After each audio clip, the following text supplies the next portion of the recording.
Menolong berbuah petaka. Ada sebuah cerita tentang bagaimana sebuah perbuatan baik itu bisa mengantarkan orang ke penjara. Bahkan, si penerima pahala ini justru kehilangan pekerjaannya hanya semata-mata karena menolong orang. Suatu siang yang terik, Asep merasa harus bergegas. 30 detik yang lalu, telepon selulernya berdering. "Sep, di Hotel Melia 15 menit lagi." Suara sang bos dari seberang. Saat itu, bosnya sedang mengadakan meeting penting dengan rekannya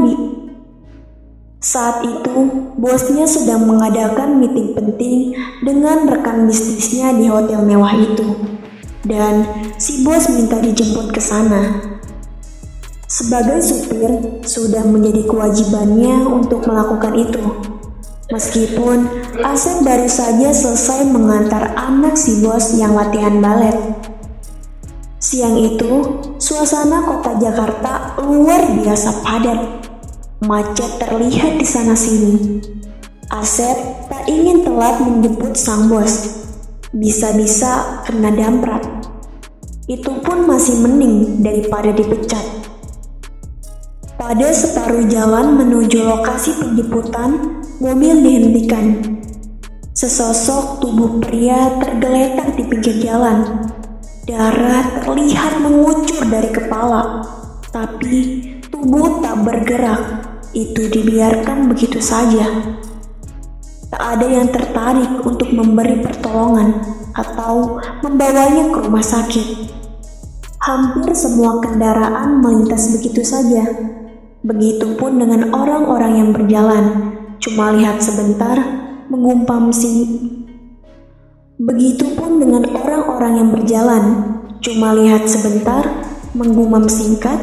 kemudian berlalu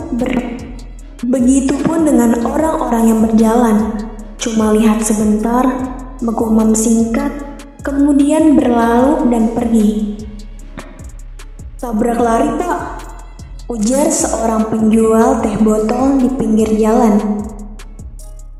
Asep heran, kenapa tak satu pun yang tergerak untuk menyelamatkan nyawa seseorang. Nurani Asep membisikkan, "Tolonglah orang itu, bawalah ke rumah sakit." Asep seakan mengangguk. Dia terkenang nasihat ibunya di kampung dulu. Kalau kamu sering menolong orang, orang nanti juga akan menolongmu. Kalau enggak, kamu, ya anak-anakmu yang akan ditolong orang. Pesan ibunya yang kini telah almarhum. Mobil besutan Jerman berlogo bintang segitiga itu dipinggirkan. Sejenak, kemudian dia akan beringsut membuka pintu mobil. Namun, seketika kemudian, Asep menjadi ragu. Setan dalam dirinya mengatakan, "Ngapain menolong orang yang gak kamu kenal? Orang lain aja tak ambil pusing. Jangan urusin orang lain daripada nanti kamu." Setan dalam dirinya mengatakan, "Ngapain menolong orang yang gak kamu kenal? Orang lain saja tak ambil pusing. Jangan urusin orang lain daripada nanti dapat masalah.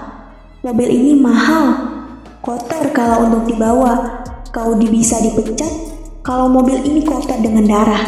Lagi pula kau harus cepat-cepat menjemput bosmu."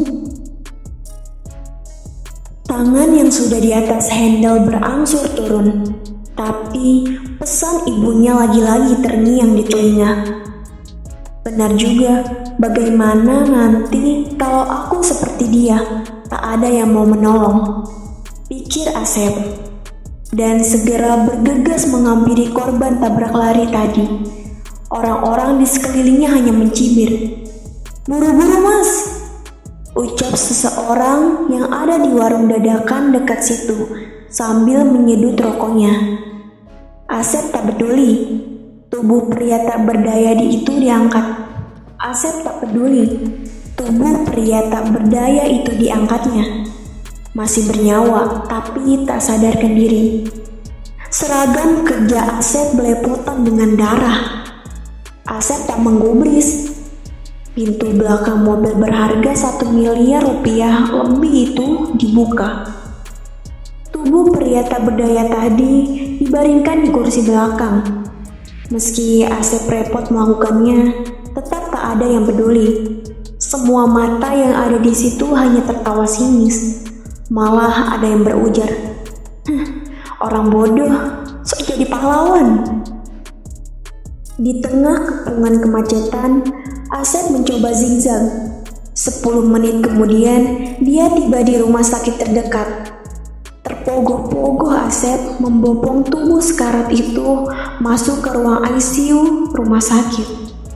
"Mbak, tolong!" teriak Asep. "Mbak, tolong!" teriak Asep kepada perawat di situ. Beberapa perawat segera mengambil dipan dorong. Tubuh pria korban tabrak lari tadi segera meluncur ke ruang ICU. Asep lega, masih 15 menit lagi waktunya untuk menjemput bos.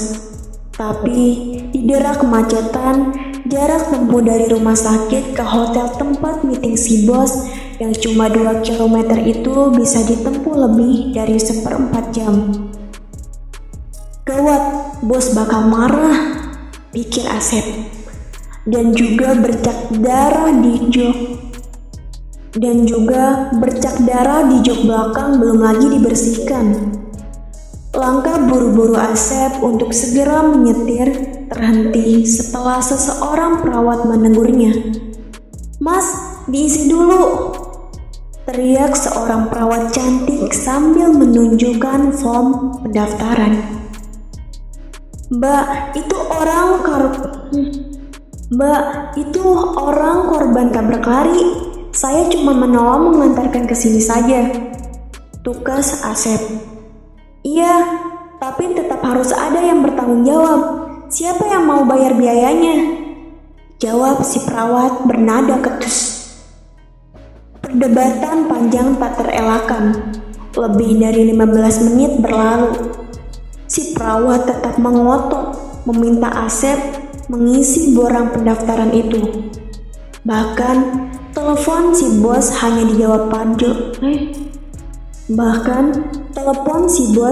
dijawab Asep. "Iya Pak, sudah meluncur." "Masih banyak." Parjo berpikir, andai saja dia tak menolong pria tadi, tak bakal repot begini. Membayar biaya perawatan si korban juga tak masuk akal. Toh, bukan dia yang menabraknya, tapi harus menolong si pria agar nyawanya tertolong. Kalaupun harus membayar, gajinya setengah tahun sebagai supir pun tak bakal mencukupi. Di tengah kebimbangan dan belum adanya keputusan, si perawat mengangkat telepon. Usai menelpon, si perawat bilang, "Mas, tunggu di sini." "Tapi Mbak, saya kan harus menjemput bos saya," bela Asep. "Tetap di sini, kalau tidak akan saya panggilkan security," ancam si perawat tak peduli. 10 menit kemudian, serombongan petugas polisi masuk ke rumah sakit.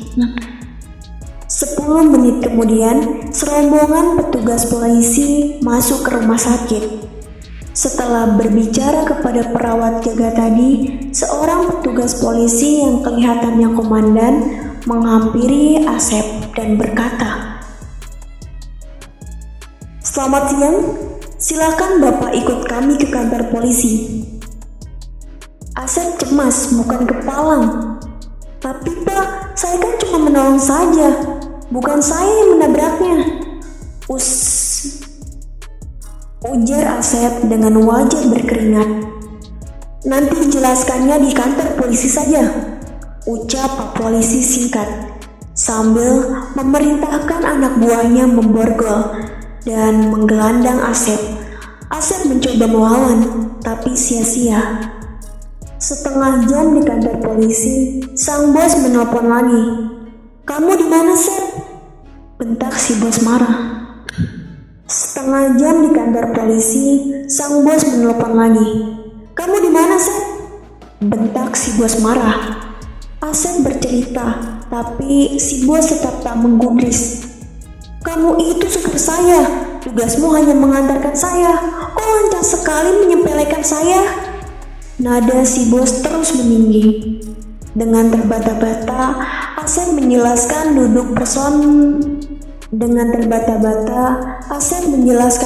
persoalannya, tapi tak berguna. Kalimat terakhir dari si bos membuatnya terpuruk. "Kamu saya pecat!"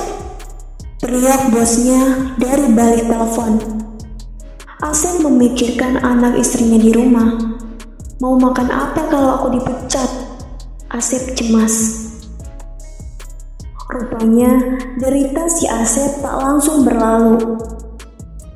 "Untuk sementara, Anda kami tahan agar tidak berusaha melarikan diri dan menghilangkan barang bukti," tegas Pak Polisi. "Tapi Pak, saya tidak menabraknya, saya hanya..." "Kita tunggu hasil penyelidikannya," potong Pak Polisi. Terbayanglah wajah Dian istri Asep dan Bunga anaknya di rumah. Nasib keluarganya dipasrahkan kepada Yang Maha Kuasa. Asep sendiri tak menyangka niat baiknya telah mengantarkannya ke balik jeruji besi. Seminggu kemudian, sejumlah saksi dipanggil dan dimintai keterangan. Penjual teh botol di pinggir jalan, pemilik warung, dan saksi lain yang ada di TKP saat peristiwa terjadi. Sayang, para saksi ini memang bukan malaikat yang akan membebaskan Asep dari tuduhan. Para saksi tak mau repot. Tak ada orang lain yang menabrak. Tahu-tahu dia mengangkat orang yang ditabrak ke mobilnya. Sepakat, para saksi bilang demikian kepada penyidik polisi. Tak perlu lama bagi polisi untuk menyelesaikan perkara itu. Tak ada saksi yang menolong. Ada korban, barang bukti lengkap, ya sudahlah. Sambil berat hati, Asep menandatangani berkas berita acara pemeriksaan. Sudah lebih sepekan Asep meringkuk di penjara. Bosnya sama sekali tak membesuknya. Hanya lewat telepon sang bos bicara. Itu pun bukan untuk mengeluarkan Asep dari penjara, malah akan menuntutnya karena dituduh akan mencuri mobil. 3 pekan meringkuk di bui, Asep mulai jalan persidangan. Hampir 4 kali dia mengikuti sidang, dan selama itulah dia tetap meringkuk di tahanan. Setiap sidang itu, Dian selalu setia hadir di persidangan sambil menggendong Bunga yang berusia 6 bulan. Air mata perempuan itu selalu mengalir ketika melihat tatapan suaminya yang kosong seperti orang kebingungan. Dian terpaksa menjadi buruh cuci tetangganya demi menghidupi Bunga dan membayar kos-kosan. Sidang terakhir memutuskan Asep bersalah telah menyebabkan orang kehilangan nyawa. Saksi-saksi yang dihadirkan berucap tak peduli. 2 tahun potong masa tahanan akan dilalui Asep dengan lembaga permasyarakatan. Sebelum digelandang ke mobil tahanan kejaksaan, Asep mengelus kepala Dian dan Bunga. "Tabahkan hatimu ya Ma," ucap Asep sambil mencium kepala istri dan anaknya.